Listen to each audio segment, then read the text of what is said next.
A dewaped baby wanders around the yard unseen. He approaches a dented trash can, partially covered by a rusted sheet. Inside, a still German shepherd, one paw stained with dried blood, eyes locked ahead. The baby touches the dirty snout. The dog doesn't growl, doesn't move. The grandmother feels something's wrong, looks around and rushes to the back of the house. She sees her grandchild next to the dog, freezes, raises her hand to intervene. But the dog turns his head and stares back. Her hand hangs in midair. In that moment, silence spoke louder than any scream. Love stories with animals? Then subscribe now and never miss one. Thanks for being with us. Now, back to the story. It all began on a humid Monday morning in the small town of Pinewood, Oregon, where the scent of pine trees mixed with the warm breeze that promised another ordinary day.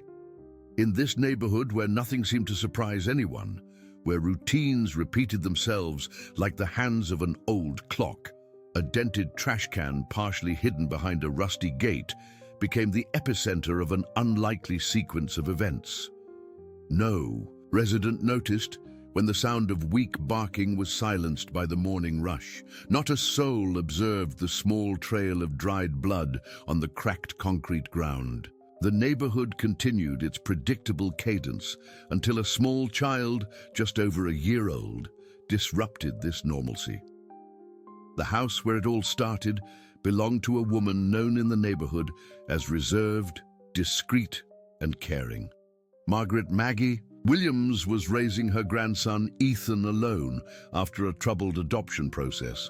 The boy was calm, curious, and had just begun to walk with more confidence.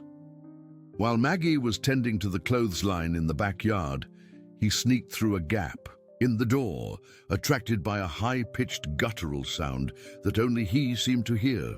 The small child crossed the yard, passed through the low fence, and stopped in front of the trash can, where a medium-sized German shepherd lay partially inside, with one of its front paws bloodied and its eyes clouded by pain and exhaustion. The animal, however, did not react aggressively. Even injured, it remained motionless upon sensing the baby's presence, as if recognizing something familiar. The scene that followed was witnessed by Maggie when, in panic over her grandson's sudden absence, she ran to the side alley of the house. What she saw froze her steps. The boy was beside the injured dog, babbling infantile sounds and gently touching the animal's muzzle. By instinct, she tried to run and pull him away, but the dog, noticing the sudden movement, raised itself slightly and emitted a weak growl, not out of aggression, but protection. That was enough to make her stop. Upon closer observation, she realized the dog posed no threat. There was something unusual about its posture, as if it were there for a deeper reason. The local animal rescue was called, and the dog, still alive, was rushed for veterinary care. During the process of cleaning and analyzing the wounds, the professionals noticed something intriguing, a partially erased mark on the skin of the hind leg. It was an identification number, possibly from a shelter, but deteriorated over time. This initiated a brief investigation. The mark corresponded to the registry of a shelter located hundreds of miles away in a coastal town from where, curiously, Ethan's biological mother came. The dog's name was no longer in the system, but there were records of its presence on the same day a pregnant woman was hospitalized in serious condition. Mrs. Williams, the vet, Dr. Carter, had called Maggie into his office 3 days after. They brought in the dog. "I've never seen anything quite like this before. The bond between your grandson and this dog is remarkable." Maggie nodded, watching through the glass partition as Ethan sat on a mat beside the recovering German shepherd, his small hand resting on the dog's neck. "I was terrified at first," she admitted, "but there's something about the way they look at each other. We've managed to trace this dog's microchip," Dr. Carter explained, sliding a folder across his desk. "His name is Scout. He was registered To a woman named Sarah Thompson in Seaside. That's about 300 miles from here. Maggie's hand trembled as she opened the folder. Sarah Thompson, her daughter-in-law's name, the woman who had given birth to Ethan before making the difficult decision to let him be adopted by her brother and his wife, Maggie's son and daughter-in-law, who had been trying for years to have a child of their own. Then the accident happened just months after the adoption, leaving Ethan orphaned and Maggie as his only remaining family. That's impossible, Maggie whispered, staring at the paperwork. Sarah never mentioned having a dog. Dr. Carter leaned forward. According to the records, Scout went missing about 14 months ago, right around the time Sarah was hospitalized for premature labor. The shelter tried to locate him, but he was never found. Maggie glanced again at Ethan and Scout. 14 months. Almost exactly Ethan's age. Meanwhile, Scout's recovery was progressing surprisingly well. The veterinarians were amazed by the animal's willpower, especially each time the baby was brought to see him. The team noticed that the German Shepherd responded exclusively to the boy's emotions. If he laughed, the dog would slightly raise its ears. If he cried, the dog would try to get up, even in pain.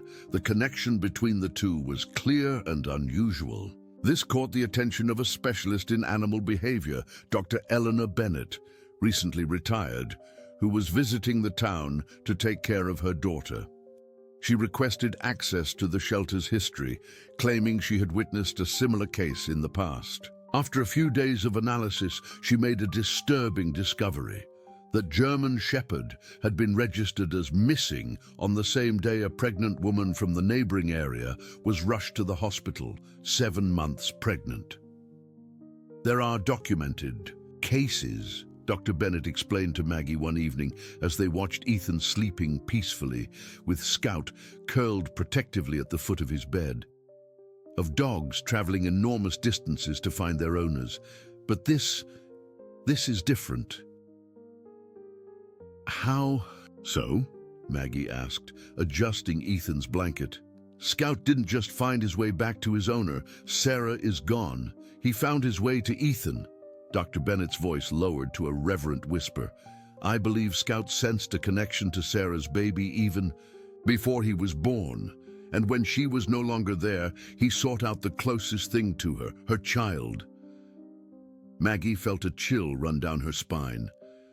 You're saying he tracked Ethan across hundreds of miles? That's impossible. Is it? Dr. Bennett smiled mysteriously. Dogs have been known to detect changes in human physiology, illnesses, seizures before they happen, even certain types of cancer. Their sense of smell is thousands of times more sensitive than ours. If Scout formed a bond with Sarah while she was pregnant, it's not beyond the realm of possibility that he could recognize Ethan's scent as similar to hers. From then on, the narrative took a new turn. An older neighbor, Arthur Jenkins, upon seeing a photo of the dog, claimed to have seen it wandering around the neighborhood long before the child was born, roaming the area as if looking for something. He said the animal always appeared in the early hours of the morning, then disappeared. Similar reports emerged, all pointing to the same behavior. The dog never tried to enter the houses but stayed close to what is now the baby's home. This raised an unexpected possibility. What if the dog had followed an ambulance or walked for days, trying to find someone? I've seen him, Arthur insisted when Maggie questioned him about it. That same dog right there. He pointed a gnarled finger at Scout, who lay at Ethan's feet as the boy played with building blocks on Maggie's front porch. Been seeing him for months, always at dawn, sniffing around your property line. Thought he was a stray, but he never bothered nobody. Just watched, waited. Why didn't you ever mention it? Maggie asked, her voice barely above a whisper. Arthur shrugged his thin shoulders. Figured you knew, or that someone was letting their dog out for a morning constitutional. Never thought much of it until I saw him in your yard with the little one. He squinted at Scout. Strange thing is, he always came from the east, like he was following something or someone. The hypothesis was reinforced when an anonymous letter was left in Maggie's mailbox. Inside was a faded photograph showing a pregnant woman caressing a German shepherd with visible signs of premature aging. On the back, the enigmatic phrase, "He knew before everyone else." No one claimed authorship of the letter, but the impact was immediate. Maggie recognized in the image traces of the woman who had visited the hospital in the days before her grandson's birth. The letter didn't explain anything directly, but it seemed to seal a certainty that was already growing inside everyone. That dog was more than just a survivor. He was, possibly, the last physical link between the child and his origin. Still, not all mysteries were solved. In imaging tests, they discovered pieces of fabric in the animal's stomach. Upon analysis, they realized these were fragments of infant cloth, possibly from a baby bodysuit or blanket. The theory was that the dog had rescued this object and carried it with him, protecting it even after being lost, injured, and hungry.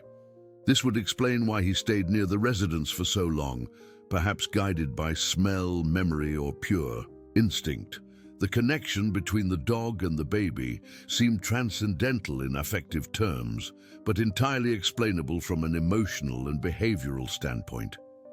Doctor Carter called Maggie into his office again, his expression more serious this time. "The ultrasound showed something in Scout's digestive tract," he explained, pointing to a grainy image on his computer screen. "At first we thought it might be something he'd eaten recently. Dogs will eat almost anything when they're starving, but the material didn't match any typical debris we'd expect." "What is it?" Maggie asked, peering at the screen. "Fabric." Dr. Carter clicked to another image. "We ran some tests. It's cotton, the kind used in baby blankets, and it's been there a while, partially digested but preserved in a pocket of his stomach lining, almost as if what?" Maggie prompted when he trailed off. "As if he was keeping it safe," Dr. Carter finished, looking embarrassed by the sentiment. "I know that sounds ridiculous from a scientific standpoint, but it doesn't," Maggie interrupted softly. "It doesn't sound ridiculous at all." That evening, while Scout rested by the fireplace and Ethan played on his activity mat, Maggie went to the spare bedroom closet where she'd stored the few possessions that had come with Ethan after the accident. She pulled out a small cardboard box labeled Sarah and set it on the bed. With trembling hands, she lifted the lid. Inside were the items the hospital had given her: a hairbrush with strands of Sarah's auburn hair still caught in the bristles, a silver locket with a tiny photo of her inside, a dog-eared paperback novel, with passages underlined in pencil, and at the bottom, wrapped in tissue paper, a pale yellow baby blanket with tiny embroidered stars along the border. Maggie carefully unfolded the blanket. It was smaller than she remembered, clearly meant for a newborn, and there in the bottom right corner was a neat triangular piece, missing, about 3 inches across. She sat heavily on the bed, the blanket clutched to her chest, as tears spilled down her cheeks. The next morning, she brought the blanket to Dr. Carter. "Is there any way to compare this with the fabric in Scout's stomach?" she asked without preamble. "We'd need to perform an endoscopy to retrieve a sample," Dr. Carter explained. "It's invasive, and Scout is still recovering from his injuries. I'm not sure I'd recommend—" "Please," Maggie cut in, "I need to know." Dr. Bennett, who had been standing quietly in the corner of the office, stepped forward. "There might be another way," she suggested. "If we have a sample of the blanket, we could do a preliminary match with a simple chemical test. If the dyes and manufacturing compounds match, we'd have strong evidence even without retrieving the actual fabric from Scout." 2 days later, the results confirmed what Maggie had already begun to suspect. The fabric in Scout's stomach matched the missing piece from Ethan's baby blanket. But how had Scout ended up with it? And why had he carried it all this way? The answers began to emerge from unexpected sources. A nurse who had worked at Seaside Memorial Hospital contacted Dr. Bennett after hearing about the case through professional channels. She remembered Sarah Thompson and her dog. Sarah was in and out of the hospital throughout her pregnancy, the nurse, Rachel Miller, explained over the phone. Complications, you know. Her dog would wait outside the hospital for hours. Security tried to shoo him away at first, but he never caused any trouble, just waited. Eventually, they started leaving a bowl of water out for him. How did you know it was her dog? Dr. Bennett asked. Oh, it was no secret, Rachel replied. Sarah showed us all pictures. She called him her guardian angel, said he could sense when something was wrong even before she could. The day she went into premature labor, Scout was the one who alerted her neighbor, barked until the neighbor came outside, then led her straight to Sarah, who had collapsed in her garden. And the last time you saw the dog, Dr. Bennett pressed. There was a pause on the line. That would have been the day they transferred Sarah to Portland. She'd developed complications after delivery. The baby, Ethan, was already being prepared for transport to the NICU there. I remember seeing Scout outside the ambulance bay. He was agitated, pacing. Someone said he'd tried to jump into the ambulance with Sarah. Rachel's voice softened. That's the last time anyone at the hospital saw him. The blanket, Maggie realized aloud after Dr. Bennett relayed the conversation. Sarah must have given Scout something with Ethan's scent on it. Or maybe he found it himself, something that fell during the transfer. And he's been carrying it ever since, Dr. Bennett nodded, protecting it, following it. As days passed, Scout became a constant presence in the house. Maggie, initially resistant, began to notice that something within her was also transforming. The fear she had felt since the traumatic loss of her childhood dog gave way to a sensation of silent reparation. Ethan, formerly restless during the nights, began to sleep peacefully, embracing the German shepherd's muzzle, now always lying beside the crib. Gradually, the house's routine changed. The animal's presence brought not only protection, but a sense of completeness that the family had not known before. Maggie found herself talking to Scout in the quiet evenings after Ethan had gone to sleep. She'd sit on the porch swing, a cup of tea growing cold beside her, and Scout would rest his head on her lap as she stroked his fur. You knew her? She whispered one night, stars pricking the velvet sky above Pinewood. You knew Sarah better than I did. I only met her twice, once when she interviewed my son and daughter-in-law for the adoption, and once at the hospital after Ethan was born. Her fingers traced the graying fur around Scout's muzzle. I should have tried harder to know her, should have asked more questions after they were gone, for Ethan's sake. Scout whined softly, pressing his head more firmly against her hand. You came all this way, Maggie continued, voice breaking. Hundreds of miles looking for him. You never gave up. She wiped at her eyes with her free hand. I almost did. You know, after the accident, when they told me Ethan had no one else, I'm 73 years old. What business did I have raising a baby? I thought about saying no, about letting him go into the system. She drew a shaky breath. But then I held him and I knew I couldn't let him go. And now you're here, and it's like you've brought a piece of her back to him. The fence around Maggie's yard was old, the wood weathered and split in places. The following weekend, Arthur Jenkins appeared with his son and grandson, tools in hand. Thought we'd shore up your fence a bit, Arthur said gruffly when Maggie opened the door. You got a dog now, need a proper fence. Maggie watched from the porch as the 3 generations of Jenkins men worked together, replacing broken boards and reinforcing weak spots. Scout lay in the shade nearby, eyes never leaving Ethan, who toddled around the yard under Maggie's watchful gaze. Never seen a dog so focused on a child before, Arthur commented during a water break. Mighty strange, but mighty special too. He belonged to Ethan's birth mother, Maggie found herself explaining. Somehow, he found his way here to Ethan. Arthur nodded sagely.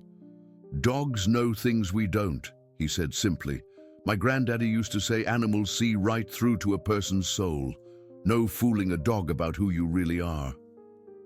That night, as Maggie tucked Ethan into his crib, Scout settled into his now customary position on the braided rug beside it. She'd just turned on the nightlight and was about to leave the room when she heard it, a small, clear voice in the darkness. Scout, Ethan said, his first distinct word. Maggie froze, hand still on the doorknob. Had she imagined it? Scout, Ethan repeated more insistently this time, reaching a chubby hand through the crib slats toward the dog. Scout immediately rose and moved closer, allowing Ethan to pat his head.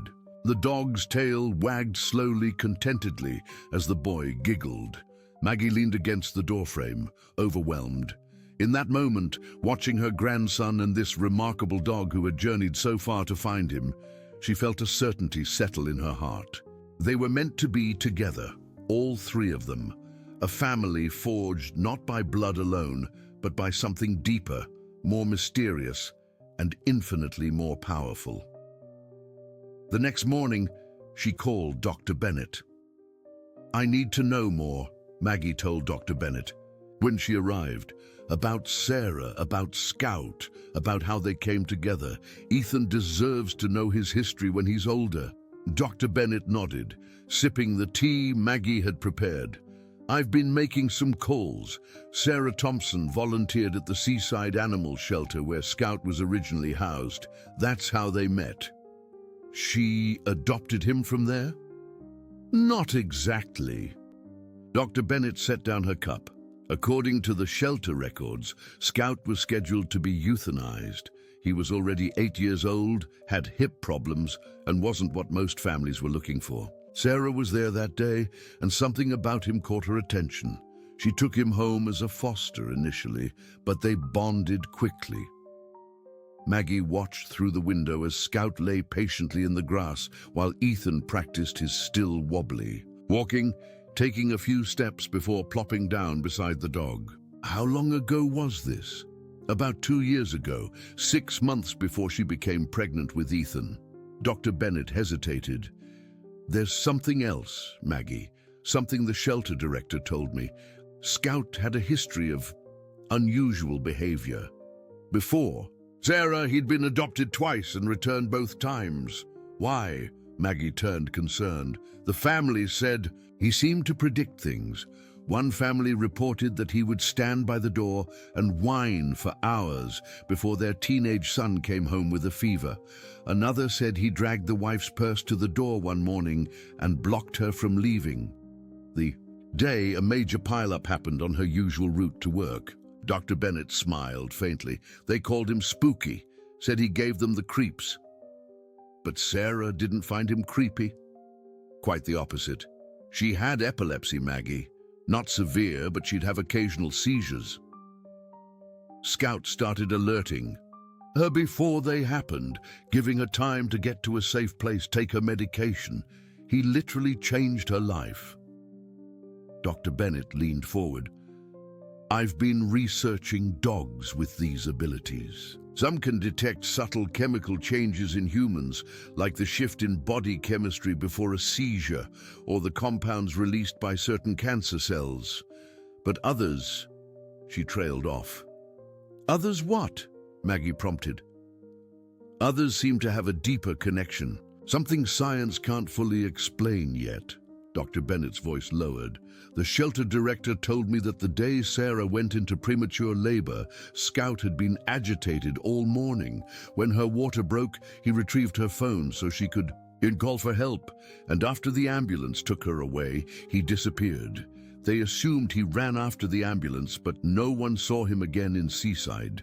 Until now, Maggie murmured. Here, with Ethan. Dr. Bennett nodded. I believe Scout has been searching for Ethan since the day he was born. following some connection we can't understand, across hundreds of miles, through cities and forests and whatever obstacles stood in his way. And somehow, he found him. The possibility was both comforting and unsettling. Maggie had never been one for supernatural explanations, but the evidence of Scout's journey was impossible to ignore. Whatever force had guided this dog to her grandson, she was grateful for it. Later that week, a package arrived at Maggie's house. It was addressed simply to the guardian of Ethan Thompson, with no return address. Inside was a leather-bound journal, its pages filled with neat, flowing handwriting. A note attached to the front cover read, "Sarah wanted Ethan to have this someday. I think now is the right time. A friend." Maggie sat on the porch swing that evening, Scout at her feet, and began to read. The journal was Sarah's, started when she first discovered she was pregnant. It detailed her hopes, her fears, her difficult decision to place her child for adoption. "I want my baby to have what I can't give, a stable home, 2 parents, financial security," she had written. "The Millers seem perfect. David is kind, Rebecca is warm, and they've been trying for a baby for so long. They'll love this child the way he deserves to be loved." David and Rebecca Miller, Maggie's son and daughter-in-law, the parents Ethan had lost before he was old enough to remember them. As Maggie continued reading, she found frequent mentions of Scout. "Scout knew I was pregnant before the test showed positive. He's been following me around the apartment, resting his head on my stomach, refusing to leave my side. It's like he appointed himself my personal guardian, my furry protector." And later, "The baby kicked today for the first time, and Scout went crazy. He put his ear against my belly and whined, then licked my hand over and over. I swear he's more excited about this baby than I am, and that's saying something." But it was an entry from the 7th month that made Maggie's breath catch. Another checkup today. Everything's looking good, but the doctor mentioned the possibility of early delivery due to my blood pressure.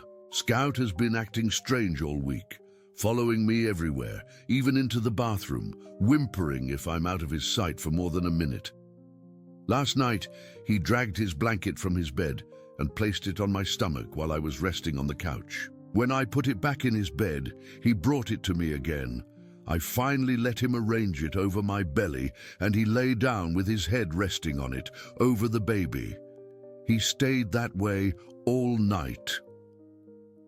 Maggie looked down at Scout, who gazed back with those soulful brown eyes. How much did he understand? How deep did his connection to Ethan go? The journal entries became more concerning as Sarah's pregnancy progressed. Her blood pressure continued to rise. Her doctor prescribed bed rest. The last entry was dated just 2 days before Ethan's premature birth. "I'm worried. Scout won't stop pacing. He brought me the phone 3 times today, just dropped it in my lap. When I tried to nap this afternoon, he tugged at my sleeve until I got up. He's never behaved like this before. I called the doctor, but she says my symptoms are normal, just to keep resting. But Scout knows something. I've learned to trust his instincts. I'm going to call my neighbor to drive me to the hospital tomorrow for an extra check, just to be safe. Better paranoid than sorry." The journal ended there. Maggie knew what had happened next from the medical records. Sarah had collapsed before she could make it to that appointment. Her neighbor, alerted by Scout's frantic barking, found her unconscious and called an ambulance. Ethan had been delivered by emergency C-section, 7 weeks premature. Sarah had recovered enough to sign the adoption papers, transferring custody to the Millers, as planned. And then, barely a year later, the accident that took both David and Rebecca, leaving Ethan an orphan once more. "You tried to warn her," Maggie whispered to Scout, who whined softly in response. "You knew something was wrong." The next day, Maggie contacted the lawyer who had handled Ethan's second adoption, the one that made him legally her grandson after her son's passing. "I need to find someone," she explained. "The person who sent me Sarah Thompson's journal. It was Sarah's wish for Ethan to have it someday, which means someone has been holding on to it for her. Someone who knows about us, about Ethan being here with me. I can't reveal confidential information about the adoption," the lawyer, James Peterson, reminded her gently. "I'm not asking you to," Maggie assured him. "But if you know who might have been close to Sarah, someone who would have her personal effects, maybe you could pass along my contact information. Let them decide if they want to reach out." There was a long pause. "There was a woman," Peterson finally said. "Sarah's former roommate from college. She was listed as the emergency contact on some of the paperwork. I believe her name was Olivia Chen. That's all I can tell you." "Thank you," Maggie said sincerely. "That's more than enough." Finding Olivia proved surprisingly easy. A quick social media search revealed a woman in her late 20s living in Portland, working as a graphic designer. Maggie sent her a message explaining who she was and why she was reaching out. The response came within hours. "I've been wondering when you'd find me. Yes, I sent the journal. I've been keeping an eye on Ethan from a distance. Sarah made me promise I would. She knew her health was precarious. When I heard about the Miller's accident, I made some calls to ensure Ethan went to you. Sarah would have wanted that. I have more of her things for Ethan when he's older. And yes, I knew about Scout. I've been looking for him ever since he disappeared. I can't believe he found his way to you. Sarah always said he was special." They arranged to meet the following weekend. Olivia would drive down to Pinewood from Portland. "I have so much to tell you," her message said, "about Sarah, about Scout, about the connection between them, things you might not believe if you hadn't seen Scout with Ethan for yourself." The night before Olivia's visit, Maggie sat in Ethan's room, watching him sleep with Scout vigilant beside the crib. "Your mama's friend is coming tomorrow," she whispered to her sleeping grandson. "She's going to tell us all about your first, Mama, and about this special dog who loved you both so much he crossed mountains to find you." Scout's ears perked up at her words, his tail thumping softly against the floor. Maggie reached down to stroke his head. "You knew, didn't you? You always knew where he was. You just had to find a way to get to him." In her 73 years, Maggie Williams had never been one for fairy tales or mystical thinking. She believed in what she could see, what she could touch. But as she looked at Scout, this ordinary-looking German shepherd with extraordinary determination, she found herself opening to possibilities beyond her understanding. Sometimes love transcended explanation. Sometimes connections ran deeper than blood or proximity. "Whatever happens tomorrow," she told Scout quietly, "you're family now. You belong with Ethan, with us." Scout rested his muzzle on her knee, his eyes never leaving Ethan's sleeping form, as if to say, "I know, that's why I came all this way." Olivia Chen arrived precisely at noon the next day, driving a compact blue car with Portland plates. She was petite, with long black hair pulled into a sleek ponytail, dressed in jeans and a simple white blouse. Maggie watched from the window as she stepped out of the car and stood for a moment, surveying the house with an expression Maggie couldn't quite read, something between apprehension and relief. "You must be Maggie," Olivia said when the door opened, extending her hand. "It's so good to finally meet you in person." "Likewise," Maggie replied, shaking the offered hand. "Please, come in. Ethan is just waking up from his morning nap." As if on cue, Scout appeared in the hallway, his posture alert but not aggressive. He studied Olivia carefully, head slightly tilted. "Oh my God," Olivia breathed, dropping to her knees. "Scout, is that really you?" The German shepherd approached cautiously, sniffing her extended hand. Then his tail began to wag, slowly at first, then with increasing enthusiasm. He pressed his head against her palm. "He remembers me," Olivia said, eyes glistening. "I used to dog-sit him when Sarah had overnight shifts at the hospital. He was already old when she got him, but so devoted to her." She looked up at Maggie. "I can't believe he found his way here. It's miraculous." Before Maggie could respond, a small voice called out, "Scoot!" Ethan appeared, toddling down the hallway in his pajamas, arms outstretched for balance. Scout immediately turned from Olivia and went to the boy, walking patiently beside him as he made his way to Maggie. "And you must be Ethan," Olivia said softly, remaining at his level. "You look just like your mom." Over coffee at the kitchen table, while Ethan played with blocks on a blanket in the corner, Scout ever watchful beside him, Olivia shared what she knew. "Sarah and I met in college," she began. "We were roommates freshman year and stayed friends after. She was studying to be a nurse, so compassionate, always taking care of everyone around her." Olivia smiled at the memory. "When she got pregnant, it wasn't planned. The father wasn't in the picture, and Sarah was realistic about her situation. She was just starting her career, had student loans, and lived in a tiny apartment. But more than that, she had health problems that made the pregnancy high risk."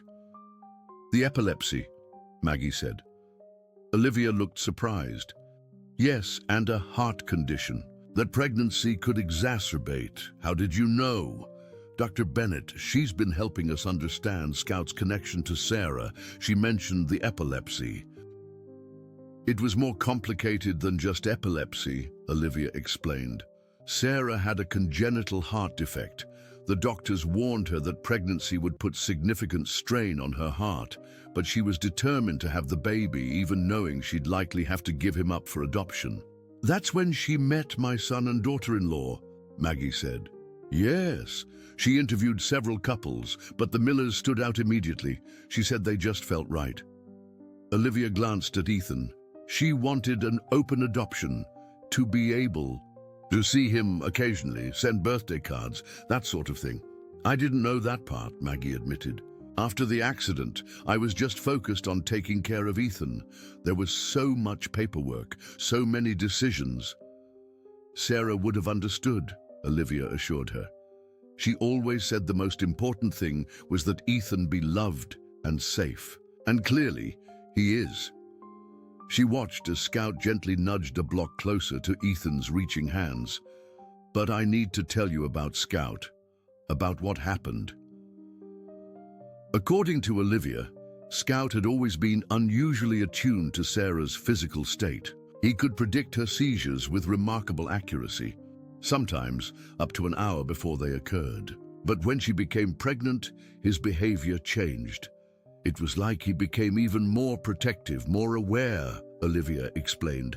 "Sarah joked that he thought he was the father, the way he hovered over her. But as the pregnancy progressed, she started noticing something strange. Scout would react to the baby's movements before she felt them herself. He'd put his head on her belly in specific spots, just moments before she'd feel a kick exactly there." "That's remarkable," Maggie murmured. "It gets stranger," Olivia continued. "In her 7th month, Sarah had a scare. Some spotting, contractions. The doctor put her on bed rest.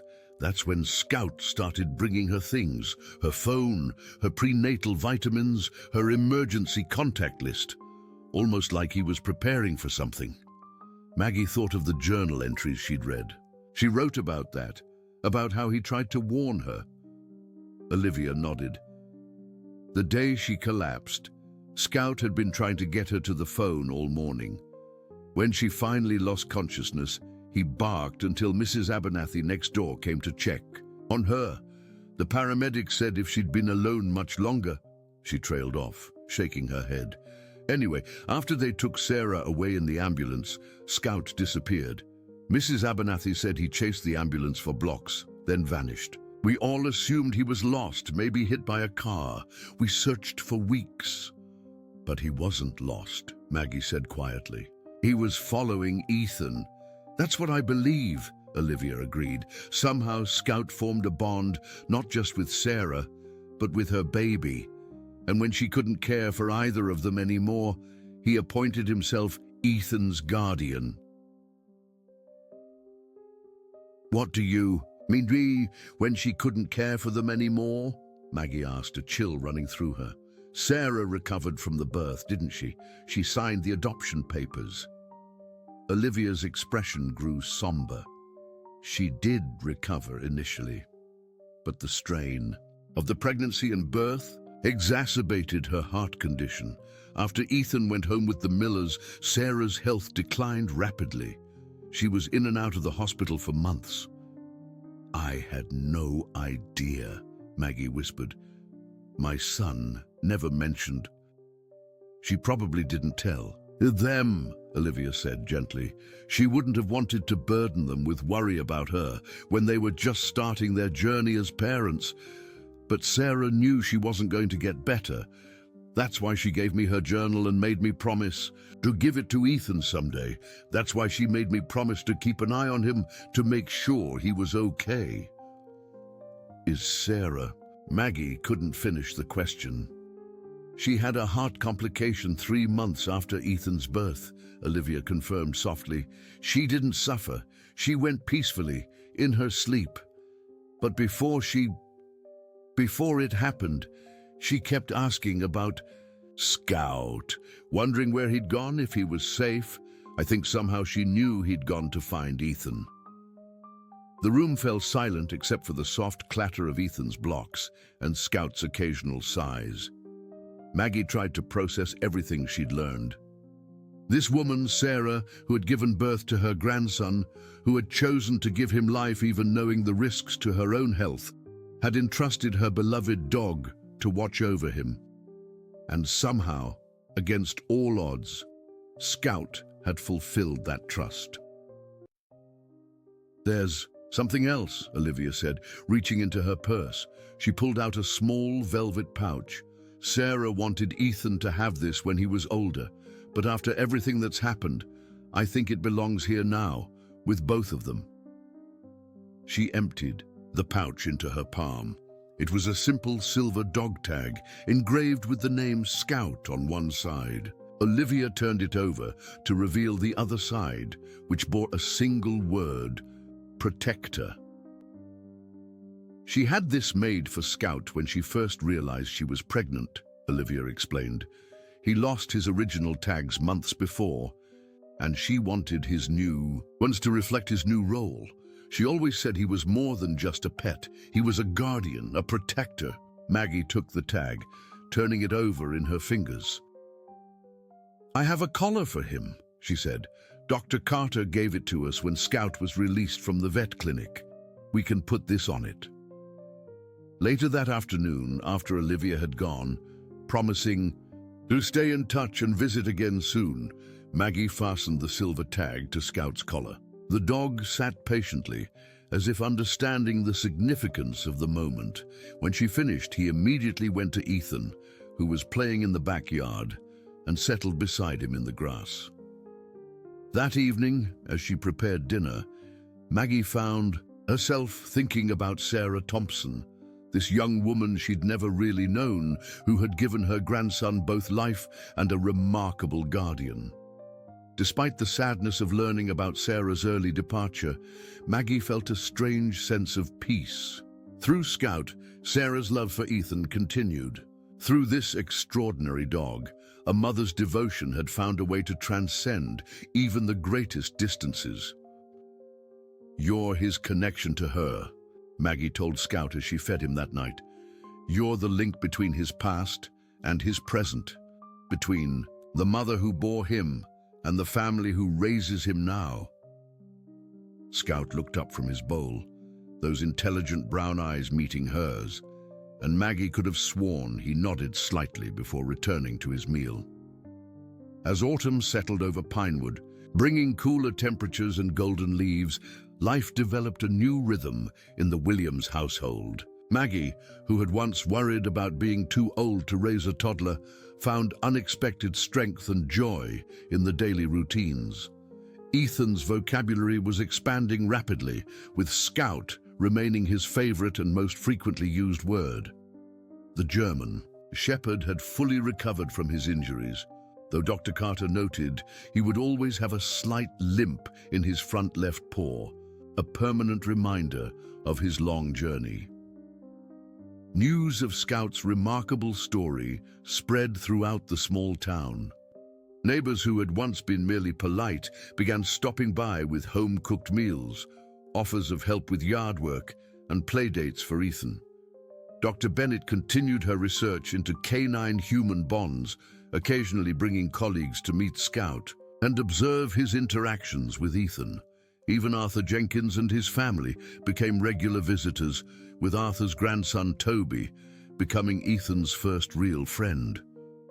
"It's like he's brought the whole community together," Dr. Bennett remarked one day as they watched a small gathering in Maggie's backyard, a cookout she'd organized to thank everyone who had helped them. "Scout didn't just find Ethan, he found all of you a new family." Maggie smiled, watching as Scout patiently allowed several children to pet him while never taking his eyes off Ethan. "Sarah would be happy, I think, to know her son is loved. Not just by me, but by a whole community. To know her dog completed the mission she gave him." "I think she would," Dr. Bennett agreed, "and I think she'd be especially happy to know that you've embraced both Ethan and Scout so completely." "They're a package deal," Maggie said simply. "You can't love one without loving the other." "Child," if hearing his name, Scout looked up and met Maggie's gaze across the yard. In that moment, with the autumn sun gilding his fur and his posture alert yet relaxed, he looked regal, purposeful, a guardian who had fulfilled his sacred duty and found his rightful place. No longer lost, no longer searching. Home. Winter came to Pinewood, blanketing the small Oregon town in pristine white. Maggie, who had once dreaded the cold months with their icy sidewalks and isolation, found herself enjoying the season for the first time in years. The house was warm with laughter, with Ethan's growing vocabulary, with Scout's steady presence. On Christmas Eve, as snow fell gently outside the windows, they sat before the fireplace, Maggie in her rocking chair, Ethan on the rug playing with the ornaments she'd deemed unbreakable enough for toddler hands, and Scout watching over them, both with serene attention. "Your first real Christmas with us," Maggie told Scout, who thumped his tail in acknowledgement. She'd wrapped a festive bandana around his neck, which he tolerated with dignified patience. The months since Scout's arrival had transformed their lives in ways Maggie could never have anticipated. Ethan, once a quiet, sometimes fretful baby, had blossomed into a confident toddler whose language skills impressed even his pediatrician. Scout had become not just a pet, but a therapeutic presence, encouraging Ethan's development, providing Maggie with companionship, and bringing a sense of security to their home that had been missing before. Dr. Bennett had documented Scout's behaviors extensively, presenting her findings at a veterinary conference that fall. The bond between this dog and child represents one of the most extraordinary cases of interspecies connection I've ever witnessed, she'd written in her paper. While science cannot yet fully explain the mechanisms at work, the evidence suggests a level of empathic attunement that transcends conventional understanding of canine cognition. For Maggie, the explanation was simpler: love. Scout loved Ethan just as he had loved Sarah, and love, she had come to believe, was its own kind of compass, guiding the lost home, connecting the separated, healing the broken. The new year brought an unexpected visitor. James Peterson, the lawyer who had handled Ethan's adoption, called one morning in early January. "Mrs. Williams," he said, his voice formal even after all their interactions, I have someone in my office who would like to meet with you. Mrs. Abernathy from Seaside. She says she was Sarah Thompson's neighbor. The one who found Sarah when she collapsed, Maggie said, remembering Olivia's story. Yes, she's recently moved to assisted living and was going through her belongings when she found something she believes belongs to Ethan. She heard about Scout through a news article Dr. Bennett was quoted in, and she connected the dots. Would you be willing to meet with her? The meeting was arranged for the following weekend. Mrs. Abernathy, a frail but sharp-eyed woman in her 80s, arrived with her daughter. Scout's reaction was immediate and unmistakable. His tail wagged vigorously, and he approached her with a familiarity that surprised everyone. "Hello, old friend," Mrs. Abernathy said, her wrinkled hand gentle on his head. "I wondered what happened to you. Should have known you'd find your way to her boy." She had brought a small wooden box, beautifully crafted with inlaid mother-of-pearl. "Sarah gave me this for safekeeping," she explained to Maggie. "Said if anything happened to her, I should make sure Ethan got it when the time was right. I wasn't sure when that would be, but when I read about Scout finding him, well, it seemed like a sign." Inside the box was a collection of treasures, a USB drive containing photos and videos of Sarah throughout her pregnancy, a handwritten letter addressed to Ethan for his 18th birthday, several ultrasound images, and at the bottom, a small plaster cast of a dog's paw print next to a human handprint. "She made that the week before she went into labor," Mrs. Abernathy explained. "Said she wanted Ethan to know that Scout had been by her side from the beginning, that his paw print and her handprint together would symbolize the circle of protection around her baby." Maggie examined the cast. The human hand was delicate with long fingers, a nurse's hands, she thought. The paw print beside it was large and clear, each pad distinct. Together they formed a kind of yin and yang, complementary shapes cradling the space between them. "She also left this," Mrs. Abernathy added, handing Maggie an envelope. "For Scout," she said. "I know it. He sounds silly, a letter for a dog, but Sarah was adamant." Later, after their visitors had gone, Maggie opened the envelope. Inside was a single sheet of pale blue stationery, the handwriting flowing and elegant. "My dearest Scout, if you're reading this, well, you're not because you're a dog, but I like to think you understand anyway. If someone is reading this to you, it means you've done exactly what I hoped you would. You've found my son. You've completed the circle. From the moment I knew I was carrying Ethan, you appointed yourself his guardian. You knew him before I did in some ways. You sensed his movements, his patterns, his very essence while he was still growing inside me. When the doctors told me carrying him to term might cost me my life, you were the one who gave me courage. Your devotion reminded me daily that love transcends all boundaries, even those between species, between life and what comes after. I don't know if I'll be there to watch Ethan grow up. The doctors aren't optimistic, but I want you to know that entrusting him to you gives me peace. I've seen how you love. I've felt your protective instinct. I know that if anyone can find him, can watch over him when I can't, it's you. So this is my final request, my loyal friend. Be for Ethan what you've been for me. Guard him. Love him. Show him that family isn't always about blood. Sometimes it's about the souls that recognize each other across time and space and circumstance. Until we meet again, in whatever comes next, Sarah. Maggie folded the letter carefully, tears streaming down her cheeks. Scout sat before her, his gaze steady and knowing. She knelt beside him, wrapping her arms around his solid frame. "You did it," she whispered into his fur. "You found him. You completed the circle." Spring arrived in Pinewood with a riot of wildflowers and warming breezes. Ethan, now approaching his second birthday, had become a whirlwind of energy and curiosity. Scout, showing his age but still devoted, had adapted his guardian role to keep pace with a toddler's increasing mobility and independence. He no longer needed to stay within inches of Ethan at all times, but maintained a watchful presence, stepping in only when necessary, like when Ethan wandered too close to the koi pond at the park, or when he reached for the hot kettle Maggie had momentarily set down. On a particularly beautiful Sunday in April, Maggie decided it was time for a special outing. She packed a picnic basket, secured Ethan in his car seat, and helped Scout into the back of her station wagon. They drove for nearly 3 hours, winding along the coastal highway until they reached Seaside.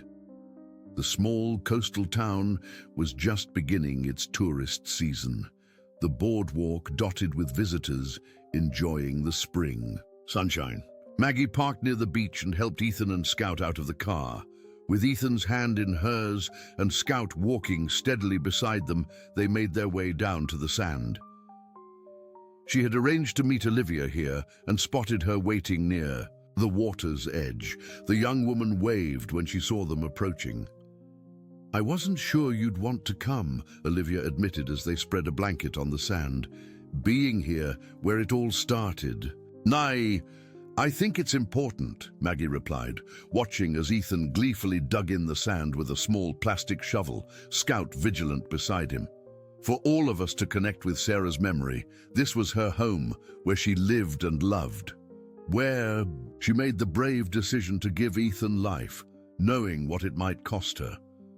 They had brought flowers, white lilies, Sarah's favorite according to Olivia. After their picnic, they walked to a small jetty extending into the ocean, the place Sarah had loved most.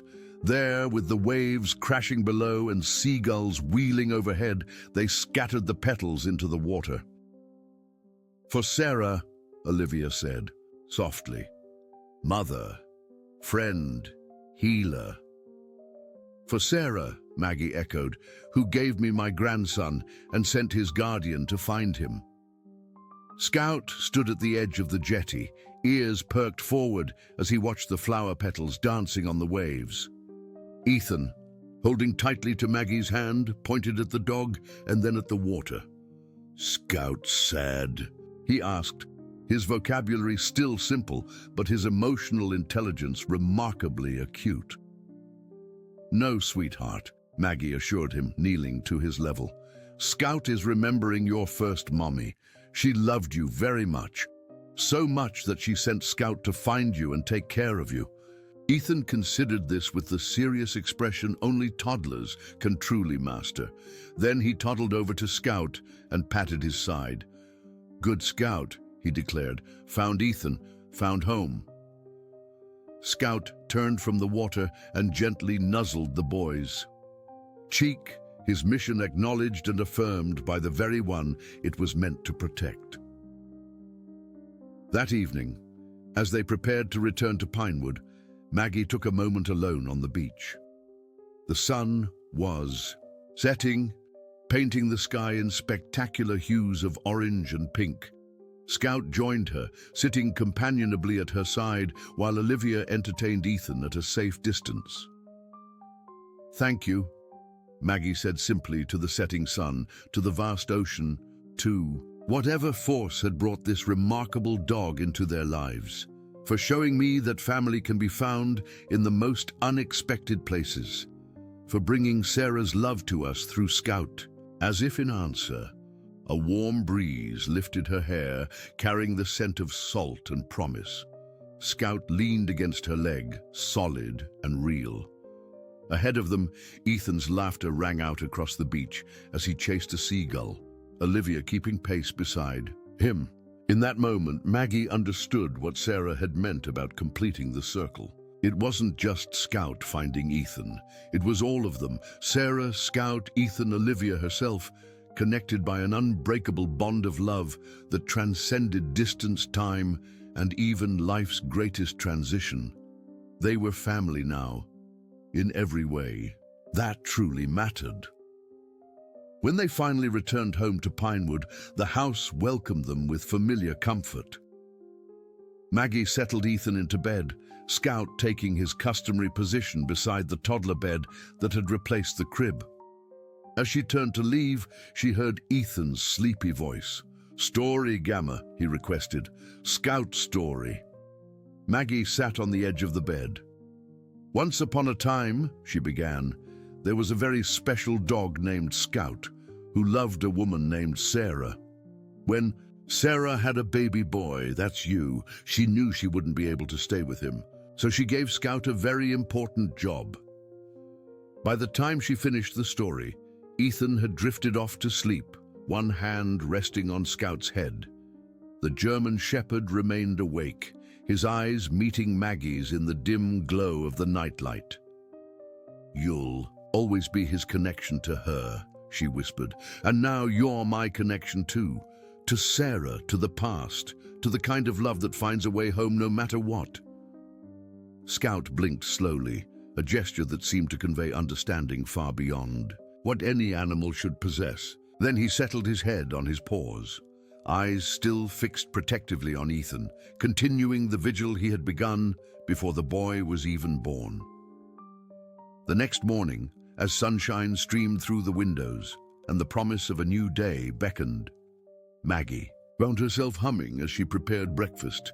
Ethan sat in his high chair, Scout attentive beside him. Outside, spring flowers nodded in the gentle breeze, and birds called from the old oak tree in the yard. "Home," Ethan said suddenly, patting Scout's head with sticky fingers. "Scout, Gamma, home." "That's right, sweetheart," Maggie agreed, her heart full. "We're home, all of us, together."